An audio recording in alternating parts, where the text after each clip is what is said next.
Welcome to the wonderful channel where books are discussed. Yes, there is a summary of this book too.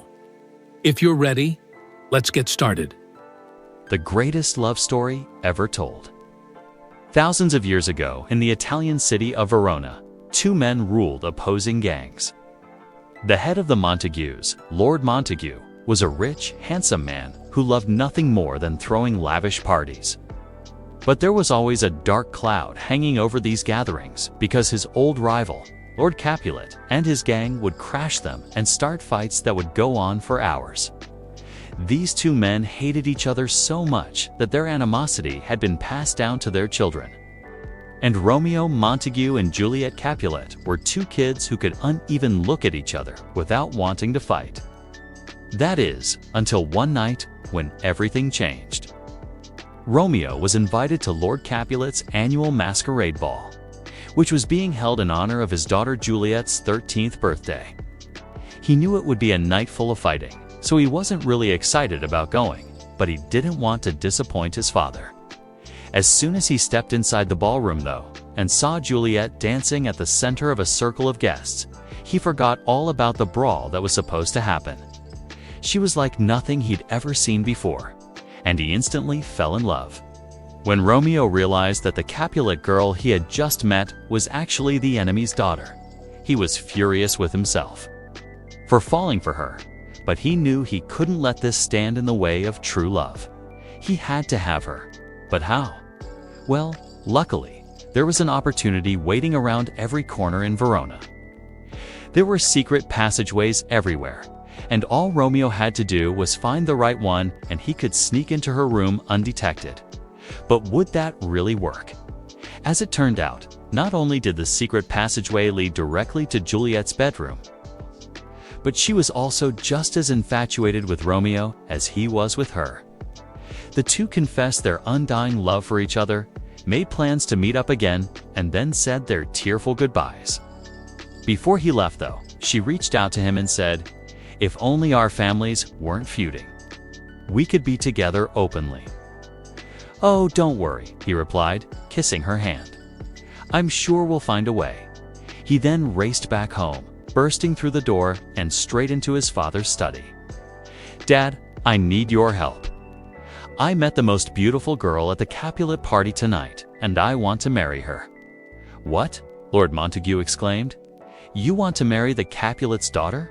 Are you insane?" "There are sworn enemies, but I don't care," Romeo insisted. "I want to marry Juliet." Lord Montague was stunned by his son's sudden outburst. He knew that if he said no, Romeo would run off and marry her in secret anyway. So he reluctantly agreed to help him elope. But who would perform the ceremony? Luckily, there was someone waiting in the wings. The family Friar Lawrence, who was a kind, soft-spoken man who everyone in town respected. And the very next day, Romeo and Juliet were married in a small ceremony. The vows they exchanged were sweet and innocent. And Friar Lawrence hoped that their union would finally put an end to the feud between their families. But unfortunately, things didn't turn out the way he planned. It all started when Lord Capulet decided that Juliet should marry the Prince of Verona, Paris. He sent his servants over to tell her the good news, but she simply responded by saying, "I am already married." "What?" the servant gasped. "To whom?" But Juliet refused to tell him. She didn't want her father to know that she was married to Romeo, and as far as Paris was concerned, she was as good as dead. On the day of her wedding to Paris, Juliet went to see Friar Lawrence and told him what was happening. "Don't worry," he said with a smile. "I have a plan that will solve all of your problems." He handed her a vial filled with a strange liquid and said, "Take this potion when Paris arrives to marry you. It will make you fall into a deep sleep that will last for 42 hours. When you wake up, I will send word to Romeo and he can come and take you away from here." Meanwhile, Romeo was hanging out with some of his friends when one of them ran over, out of breath, saying, "I have terrible news. Paris is marrying Juliet tomorrow, and she's only 13 years old." "What?" Romeo exclaimed. "That's impossible. I'll never let that happen." And with that, he ran off as fast as he could. not realizing that one of his friends was following him. As soon as Romeo arrived at the Capulet residence, he asked to see Juliet, but she was nowhere to be found. He searched for her everywhere, but still no luck.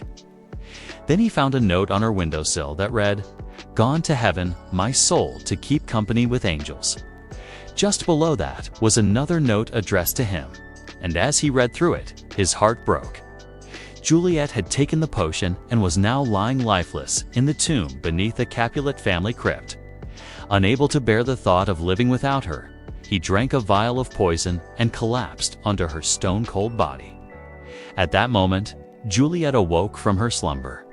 She looked around and saw Romeo lying beside her, his lips pale and cold, his breathing shallow and slow. As she cradled his head in her lap, she felt for a pulse, but there was none. Then she noticed a dagger lying nearby and plunged it into her own chest. The next morning, Lord Montague and Lord Capulet met up in the town square for their weekly bout of angry yelling. But they stopped in their tracks when they saw the bodies of Romeo and Juliet lying together in the tomb. They rushed over and discovered that they were both still breathing, though barely. They carried them out and laid them side by side on the grass. Then Lord Montague and Lord Capulet did something neither of them had ever done before. They hugged. As the townspeople gathered around the young lovers, Friar Lawrence stood up and addressed the crowd. These two were madly in love with each other, and their only wish was to be together. Don't let their sacrifice be in vain. Let this be the last time we ever feud over meaningless differences. Let us honor the memory of these two young souls by making a vow to live in peace from this day forward. Everyone in the crowd agreed. The ancient feud between the Montagues and Capulets was finally over. And so the legend of Romeo and Juliet, the most star-crossed lovers in history, continued to live on. Now check out Top 10 Sad Love Stories That Will Break Your Heart. Or click this other video instead. The summary of another book is finished. What did you learn from this book? Have you read it before? Please share your thoughts with us in the comments section. Don't forget to subscribe and like the channel.